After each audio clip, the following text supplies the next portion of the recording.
We know that Sukkos is a time of unusual simcha. Part of that simcha has to do with shaking the lulav, and part of it has to do with simchas beis hasha'eva. The question is, which of the two has to happen first? There are two perspectives about how this simcha works and what special element of simchas beis hasha'eva we actually have, ironically, in the absence of the Beis Hamikdash.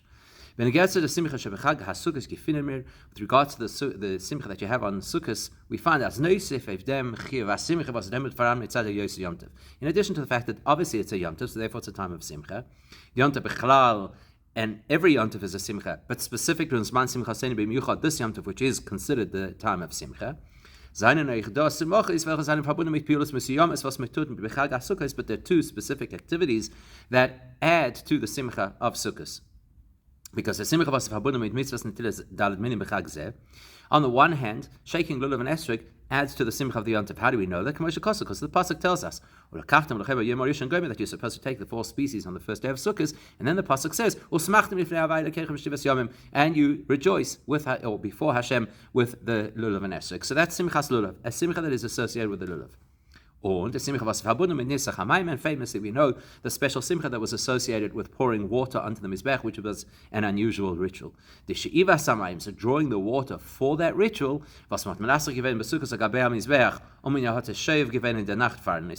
so you had to pour the water onto the mizbech during the daytime of Sukkot, which meant that you had to draw the water from a well the previous night. And that is given b'simcha. That was a tremendous joy.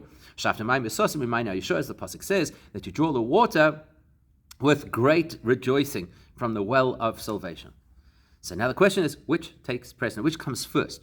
So the question, which of these two rituals occurred first, the lulav or drawing the water for simchas beis hasheva, is verbunden and hanged up from the machlekes tanoim.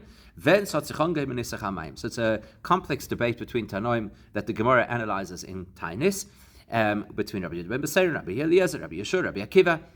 And the opinions differ as to when you actually did Nisach HaMayim, which means when you drew the water. So one view is that Nisach HaMayim was on the second day of Sukkot, therefore the drawing of the water was the night before. Which means the first time that you drew water for Nisach HaMayim was on the second night of Sukkot, which obviously in Eretz Yisrael is already Chol HaMoed. Noch dem Zman from Netilas Dalet Minim was is given by Yom Rishon, which means you would have already shaken lulav and esrog, so you would have already had the simcha of lulav and esrog, and then you would move to the simcha of simchas beis hasheva. But the halacha is kedeya hashnia. Yet the halacha, as the Rambam paskins, follows the second view, which is as nisach hamayim kol shiva oich b'yom harishon, that you poured water onto the mizbech starting from the first day of Sukkot through all the 7 days of Sukkot. Which means you must have drawn the water on the first night of Sukkot, which means that would be before you shook lulav and esrog, because you only shake lulav and esrog in the day, and you would have already drawn the water at night. So these are two opinions. So the Gemara tells us fundamentally that when you have different opinions, they are not, God forbid, one discrediting the other, but they're all words of Torah, the Eibishter's words, and therefore it's verstandig as beide days haben an od beruchnis, which implies that both views of whether you drew the water on the first night before lulav and esrog or the second night after lulav and esrog, both perspectives have relevance in the spiritual understanding of this mitzvah and of Sukkos. Including the opinion which we don't follow halachically, that says you only drew the water on the second night. What's interesting is that even according to the halachic ruling, which is that you drew the water on the first night of Sukkot, everybody agrees that the special celebrations and simcha of simchas beis hasheva, which was because there was a flute and other musical instruments, everybody agrees that only happened on the second night of Sukkot, because now it's Chol HaMoed and you can play music. You'll say, well, the fact that you can only play music the second night is because of circumstances which are outside of our control. There's a situation that we can't overcome. Namely, that musical instruments do not override, in this case, in Simchat Beis Hasheva, they do not override Shabbos and Yom Tov, and therefore there's a restriction. Maybe that's the only reason why the instruments are there on second night Sukkot. Which, by the way, was the Faris Bisman Azeh, the reason that nowadays, when Simchas Beis Yesheva is nicht verbunden mit Chalil, where the celebrations of Simchas Beis Yesheva are not, there's no mitzvah that you have to have music. We have music for practical reasons, but it's not a mitzvah that you have to have music. It's a shlomo v'gret kama piyamim kalkul asenu zoyita koten asenu. So it could actually be, as the Rebbe discusses numerous times, could be that our lack is actually something that works to our advantage, meaning the Simchas Beis Yesheva we are in a position that we could start the celebrations of Simchas Beis Yesheva with the full impetus and tempo already from the first night of Sukkos, because we're not waiting for the mitzvah of the musical instrument. So besides the technicality of not being able to use instruments until it's Chol HaMoed, everything in Torah we know is absolutely precise. It's moving. As das was the Simcha Yisrael Mikdash.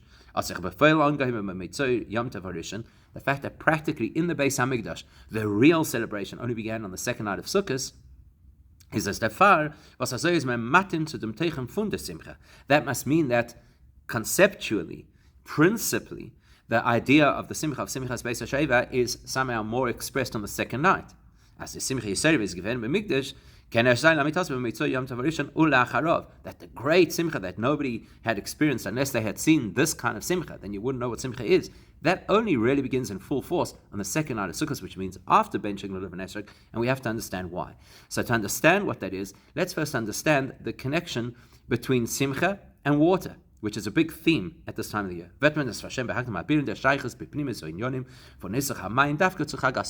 So what is the link between the pouring of water onto the Mizbech and the tremendous simcha that you have on Sukkot? So every other day of the year, if you brought a korban, you had to pour wine on the Mizbech, and there is simcha associated with that as well. As we say, you cannot sing a true song unless you have wine. So what's the difference between that kind of simcha, or the simcha v'nisach hamayim, and the simcha that is associated with water, is, as we've seen many times in Chassidus. The simcha v'nisach hayayin is verbunden euch mit teva ha'odam. The fact that you're celebrating while you're having wine is kind of natural for humans. But dugma zu der simcha was kommt von yain stam, because even if a person drank wine and it wasn't associated with the mitzvah, they would also have simcha by virtue of the fact that they're having wine. Because the nature of wine is that it helps to gladden the heart, as the pasuk says. Now, there's no question about it. When you're pouring wine onto the mizbech, it's a very holy form of simcha. It's simcha because you're serving the Eibishter in the Beis Hamikdash. But you cannot escape the fact that it is a kind of simcha which relates to human nature. By the mitzvah for Simchas Yom Tov, on a smaller scale, because it's not in the Beis Hamikdash, but we can all relate to this, because we have a mitzvah to have Simcha on Yom Tov. In order to have the Simcha on Yom Tov, we're supposed to drink a revius of wine each night of Yom Tov and Chol HaMoed, because there's no true Simcha without wine. But when a Jewish person drinks wine, it's not to satisfy a personal desire, not to even keep our mitzvahs, because there's a mitzvah to have simcha on Yom Tov and to have that simcha through wine. Which tells us a profound difference between the kind of simcha that we have when we're drinking wine in the context of Yom Tov and somebody else drinking up lahavdil in a bar. We're not just simply sustaining or fulfilling our own needs. We're experiencing a mitzvah, the mitzvah of simcha, the mitzvah of simcha associated with wine. As we know, principally, the Jewish people are one nation on earth, which means which means even as we present ourselves as human material beings who belong to the earth, we are still Am Echad, Goy Echad, we're a holy nation. Was der Full is moving, which explains, as the Simcha, was the idische Guf, der fil, dann nimmt sich Wemes von der Kedusha Mitzvah Shebeyayin, which means because we are uniquely wired, when we experience Simcha on a Yom Tov associated with wine, it is the Simcha of the Mitzvah of Yom Tov, not the Simcha of the joy of intoxication. Despite all of that, you cannot escape the reality. Because that simcha is connected to wine. And because we say there is no simcha without wine. And the simplest reason why the Torah says you have to have wine in order to experience simcha is because that's how it works in the human nature. Is moving on to simcha mitzad mitzvah therefore simcha that is linked to wine is simcha which is anchored in the physicality of this world. Whereas when I'm talking about the simcha that is associated with pouring water on the mizbeach, when the nature of water is that it's not something which naturally causes a person to have joy. That illustrates that the kind of simcha we're having associated with this ritual of the water, that is not a natural simcha. That simcha is because the Eibishter mandated that we should have simcha, and because we're dedicated to the Eibishter, that's why we're having the simcha. There's nothing intrinsic to water that gives us simcha. Which illustrates the greatness of the simcha associated with pouring water over the mizbeach compared to the simcha associated with pouring wine on the mizbeach. When there is simcha associated with wine, and as we've noted that is linked to the nature of the world, well then the simcha is limited by the realities of the world, and the reality of the world is that simcha has its limits. Whereas if we're rejoicing over water, the only reason we're rejoicing over water is because the Eibishter said so. Was is ain't safe, and the Eibishter has no limits. So the simcha that is connected to the Eibishter, rather than the simcha that is connected to human nature, that is a simcha without any bounds at all. Now that is something that occurred in the Beis Hamikdash, but is reflected within ourselves as well, because we also have two components internally, spiritual components. We know that every single one of us internally has a spiritual version of the Mizbeach. For these two kinds of avodah, the simcha associated with pouring wine on the Mizbeach and the simcha associated with pouring water on the Mizbeach, that reflects two different kinds of service of the Eibishter that we do. The simcha von Nisach Hayayin meint ba'avodas ha'adam, a simcha shel mitzvah welche kommt durch hisbeinenus b'seichel. If we want to associate a simcha that is like the simcha of wine, that's the kind of simcha that we get when we meditate and contemplate on Hashem's greatness, and we get excited and rejoice over the fact that we have this relationship. When a Yid focuses on the tremendous merit that the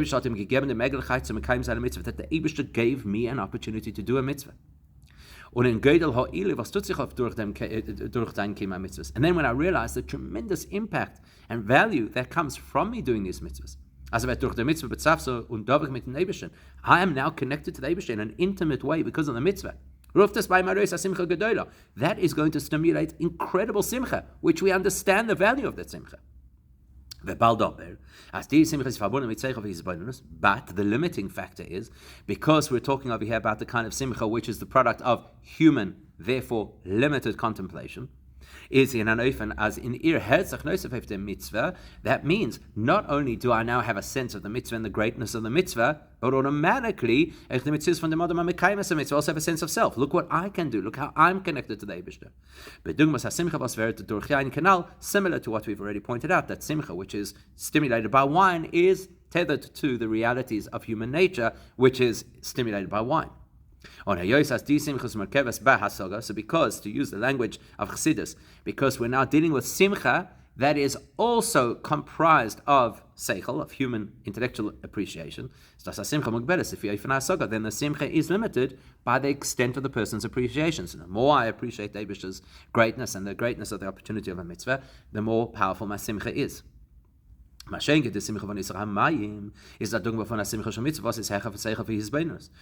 the simcha associated with the water, that implies the simcha of dedication to the Eibishter in a way that is completely super rational. Meaning, when a Yid is completely willing to sacrifice everything for the Eibishter, completely surrenders to the Eibishter. That person doesn't need to have an explanation why there's a value in a mitzvah, in dem Gödel ha'ili von mitzvahs. As soon as that Jew is conscious of the fact that this is the Eibishter's instruction, vitzivanu, as we say in the bracha, that in itself already stimulates this tremendous, unlimited simcha. Und die Simcha is Simcha Amitis, and that would be the truest form of Simcha, which has no bounds. As we say in Chassidus, because that is a Simcha that comes from and touches the core of my neshama, which is beyond all of the measurables of a human being. understanding, emotion, etc. Or the Faris Afgefegen der Simcha von Nisach Hamayim Sagen Chazal, and that's why it's only that kind of Simcha which comes from the essence of the Neshama, which is so unbridled. That's why Chazal say,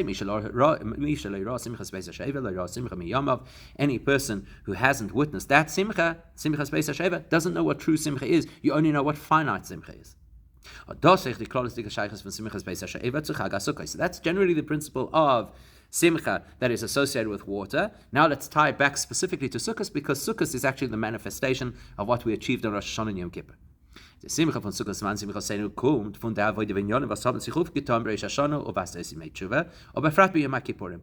All of the Simcha on Sukkos is actually the product of our investment of energy on Rosh Hashanah, the 10 days of Tshuva, and especially on Yom Kippur, Ki Odua.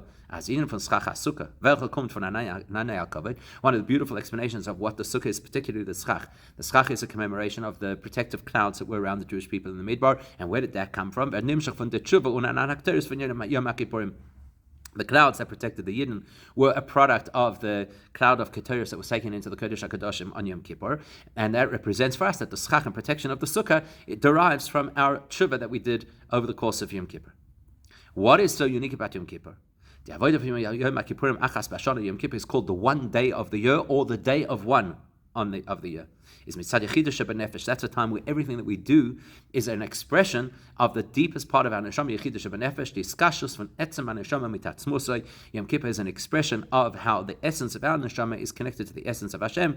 As we say, Yechidah liyachtach, that the Yechidah is what creates absolute oneness with the Eibishter. And the Ufta from Sukkos is, so what does Sukkos add to that? I mean, Yom Kippur is at such a high, deep level. What could Sukkos add?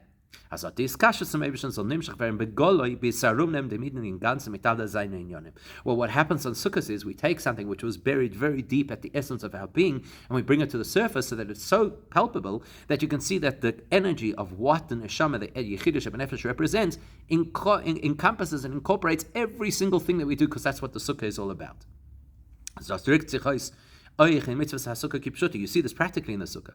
The Torah tells us that you have to live in the Sukkah for 7 days, and the Gemara explains that what that means is teishvu ka'in tadura, that you have to live inside the Sukkah as you'd live in your home the rest of the year. Which means everything you would normally do in your house, eating, drinking, etc. Now completely encompassed by the mitzvah of Sukkah. Which is the great advantage of Sukkah over Talis, also a mitzvah that encompasses a person, because Talis because a Talis really encompasses the person's head and most of the body, whereas Sukkah whereas a Sukkah includes everything about the person, not only the person themselves, but everything that they're doing. That implies that there's no limits to how much is included inside the holiness of the Sukkah. Und der Fall ist Sukkos, das man von Nisach Hamayim und Simchas Beis HaSheva. That's why Sukkos is the holiday where we draw water, representing unlimited Simcha, which turns into the Simchas Beis HaSheva. Was a Simcha is l'mayim mitam das kanal. That's a Simcha which is completely super rational. Was Sukkos ruf daris the Simcha shalamayim midid v'agvola, because Sukkos is a time which is completely super rational. It is the time of the expression of Yechidah Shebenefesh as achieved on Yom Kippur, coming out into the open, so that we can experience Simcha without any limitations at all. Now, since Yodua, that's all the Sukkah. Now, what about the Lulav? Since Yodua, as the mitzvah von Lulav is beteichen, nicht kein besonderer Mitzvah, was darf getan werden in dem Zman von Yuzayim Sukkos. One thing we know for sure, the Lulav is not divorced from the Sukkah, it just happens to occur on the same time of the calendar. Now, but rather we understand that the Lulav is related to, and is actually also a product of the Sukkah. As we know that the best way to bench lulav and esrog is inside the sukkah, because there is a very intrinsic link between the sukkah and the lulav. What's the link? So the sukkah takes everything about the human experience and encompasses it in holiness. Chassidus calls that makif, which means it's very powerful because it's able to include everything equally, but on the other hand, it's not very personal. It's not necessarily something that you feel has actually shifted you. And the uftuk for mitzvahs netilas dalamenim is that that's what the lulav achieves, because the mitzvah there is, olakachtem lochem, take all of this energy for yourself, own it. The makif von Sukkah wird genommen lochem, wird ayres, wird nimshach in apnimis. It's like you're taking a conductor to draw all of the powerful makif energy of the Sukkah into yourself, so that it becomes something which is part and parcel of your reality. It's not just a place where you are in an elevated state, but it becomes part of your reality. But das time was by the Tila from the Dalit Minim, darf man say zulegen some hearts. That's why when we bench Shishler and Esrog, we always bring it back to our heart. Kedei in your names will nimshach veren eichen hergash alev. Because we want all of the power of Sukkos to be something we can actually experience and feel tangibly in our emotional state. Only by particle chol shaifen, and the heart then pumps out that energy into the entire body. And that has an influence on every single part of the human being, including the seichel, even though the seichel is more developed than the heart. And that's why when you bench Shishler and Esrog, you're taking whatever the sukkah represents, which is this tremendous yechida shebenefesh coming out into the open, encompassing every part of my life, and I'm making it real to me. And that's despite the fact that now that I'm making a part of me means I'm talking about my koiches hapnimim, which is my own intellect, my understanding, my emotions, and all of those are limited. Which is why there is a principle of serving the Eibishter with a Mesiras Nefesh, so we don't get locked into the limitations of our own minds and hearts. And that's what we've pointed out is the advantage of the simcha associated with water over the simcha associated with wine. Nevertheless, the paradox of avodah is that when is it that a person has the ultimate state of Mesiras Nefesh dedication to Hashem?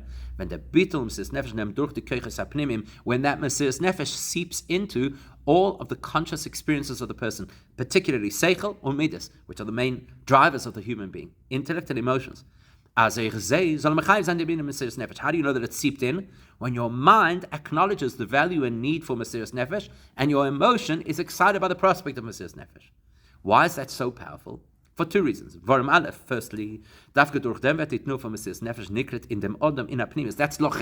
Now what I've done is Mesiras Nefesh is not some superimposition onto my life. In case of a time where I have to dedicate myself to the Eibishter, I'll do it.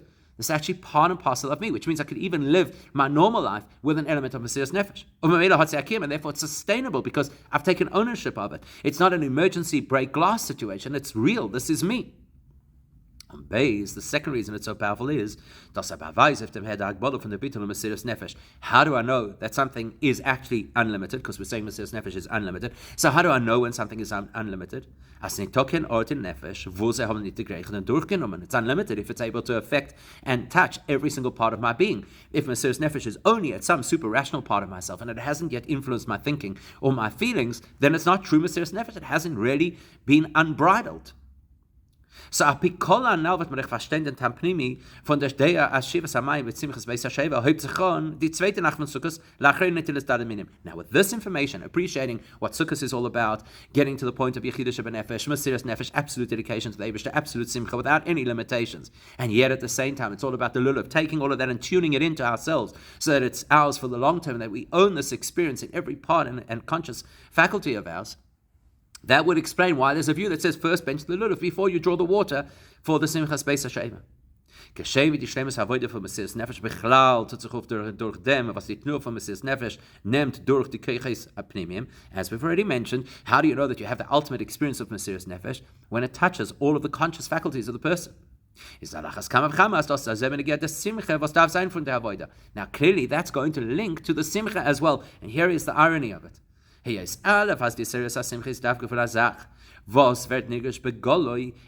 simcha is the product of something I actually feel for real, not just having simcha because that's what's told, I actually feel the simcha because this super rational part of myself has seeped into my emotions. On base, simcha and as we've already mentioned, something which is true simcha has no limitations at all. So therefore, die Shlemus HaSimcha von an Inin shel Amayim HaSogas HaSeichel Shaloi is wenn der Inin wird genommen, nicht nur b'bchinas Makiv, not dafka wenn kommt arop in Apnimius. As we've already mentioned, so therefore the greatest kind of simcha is not simcha that's just kind of airy-fairy or in the ether, but it's simcha that actually translates into things that I feel and that I experience, and so it's a real simcha. That would explain how it is part of the conversation that the simcha associated with drawing the water, which represents this unlimited simcha, the simcha associated with the sukkah, which is greater than me and greater than my experience and touches my yechidah shebenefesh. On the zweite Nacht von Sukkos, there's an argument to say that simcha can only happen after I've already shaken the lulav and esrog. Nach der Avoide von Lekachtem bei Yom HaRishon. Lachreise, was Ida hat aufgetan bei Yom HaRishon durch die Dalet Minim. So what do I achieve when I bench lulav and esrog on the first day of Sukkos? I achieve, as der Makkah von Sukkah is nimshach geworden nachim and apnimius, that I've taken all of that powerful energy of the Sukkah that was drawn from Yom Kippur and is greater than myself and is completely super rational, and I've taken it to my heart. I've made it part of me. That stimulates me to be able to have this tremendous simcha that is expected at Simchas Beis HaSha'eva on the second night of Sukkot.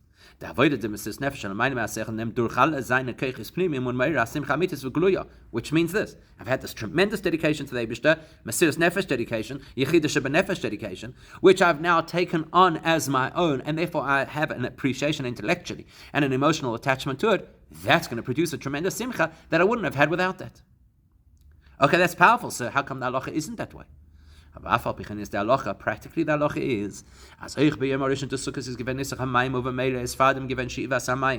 that you actually poured the water on the mizbeach first day Sukkos, which means you drew the water the night before, which means it's before you bench lulav and esrog. And when you drew the water the night before, it had to be with this incredible simcha. That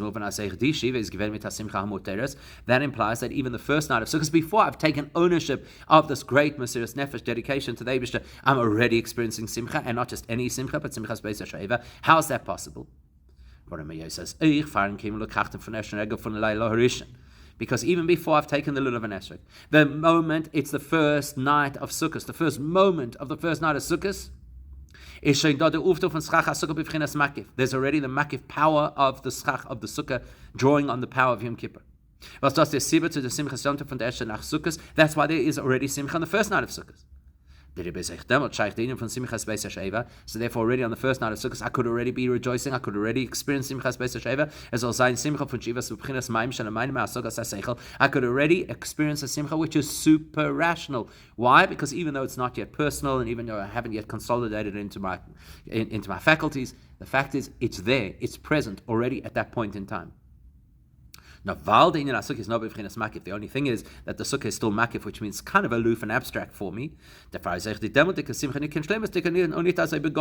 the simcha at that point is not the ultimate simcha. It's not going to be the same as the second night when there's musical instruments and we really experience the simcha in full blast. That will only happen after we've benched lulav and esrog and we've taken on all of the power of Sukkos as our own. Is the Simchas Beis HaSheva mit dem ganzen Sturm, mit dem Cholil und andere Klei Shir. Then we can break out the flute and all the other instruments, because then we have the Simcha in its most evolved and most mature form. Now that's going to teach us something about our experience of Simchas Beis HaSheva in the absence of the Beis HaMikdash, which we would think is lacking, but we're going to see has a certain spark that even in the time the Beis HaMikdash didn't have. The mitzvah man verstehen, was jetzt bis man Golos ist kemedig so bekommen mit Kemes, das Cholil von Simchas Beis HaSheva in der ersten Nacht von Sukkos. First thing we'll note is there's no question that nowadays, without having a Beis HaMikdash, we start Simchas Beis HaSheva on the first night. Why? Because the ikinyan from Amshachas HaMakkah B'Pnimius is given Bisman HaBais. The capacity to be able to digest this immense energy of Sukkos in a personal way, you actually needed the Beis HaMikdash to assist you to be able to do that. Because that was a time where you could experience Elikus, you could see Elikus, you could experience Elikus in a personal way, and therefore you were able to connect to the Eibishter with all your Koiches Pnimim in an unusual way. Whereas now, when we don't see signs indicating the Eibishter,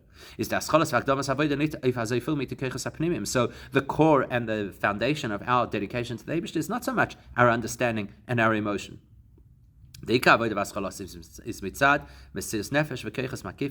Our foundation of how we serve the Eibishter today is Mesiras Nefesh, the more abstract, intangible elements of our connection. Of a pashtus, what does it mean practically? Not to be ashamed of people who mock us. Like the Mishnah says, we have to be in certain ways like a leopard, like an eagle, like a deer, like a lion, which is all mervi seichel adam, implying that we behave in a way which is not conforming to the limits of human intellect. That's what we've got to do. Complete dedication to the Eibishter. Aber Mele hat sich nicht jetzt an, als viel die Wissen von der zweiten Nacht Sukkos. So therefore, in today's world, that advantage that you have on the second night of Sukkos, when you've gone through this whole experience of ingesting the energy of Sukkos, isn't as profound today as it was then. Where you could see this major distinction between the second day of Sukkot, where you had in fact brought everything on board and taken ownership of the spiritual experience. We don't see it so markedly, and so there's no major difference for us between the first and second night of Sukkot. Nor hey, because we know everything in Torah obviously is eternal. Even today, we still have a certain advantage to the Simchas Beis HaSheva second night. In the Gedel HaSimcha Gufa, we increase the Simcha. We increase the Simcha on the second night over the Simcha on the first night because we're commemorating the fact that that's how the Eibishter set it up. In fact, we could have such a massive increase in Simcha on the second night that it may even feel like, compared to the first night, this is when the Simcha is really starting. But for the same reason, there's something interesting about our experience. That there is a certain advantage to Simchas Beis HaSheva in our current Golos experience over the Simchas Beis HaSheva Beis HaMikdash experience. We know with regards to the concept of Mesiras Nefesh, as bisman Golos when says Niktas, if I say feel the Giloi from Keiches Pnimim, throughout the period of Golos, where we don't have the same developed intellect and emotional attachment that earlier generations had, is the Keicha Mesiras Nefesh mer begoli bisman Abayis. The capacity for Mesiras Nefesh is much more available and prominent in today's world than it was in the time of the Beis HaMikdash. So similarly, so the simcha, which is the product of that absolute dedication to Hashem, which is the simcha associated with water as opposed to wine, is bisman Golos. It's also hecher simcha mitzad etzem nefesh. During Golos, that's actually a more intense simcha that we have as a result that we're expressing the essence of our neshama through our tremendous Mesiras Nefesh, and that is the simcha that is available to us on Sukkot at Simchas Beis HaSheva. And then, of course, we want to have the simcha that is even beyond that, the simcha Solam al Rosham, the simcha of experiencing Simchas Beis HaSheva together with Moshiach in Yerushalayim.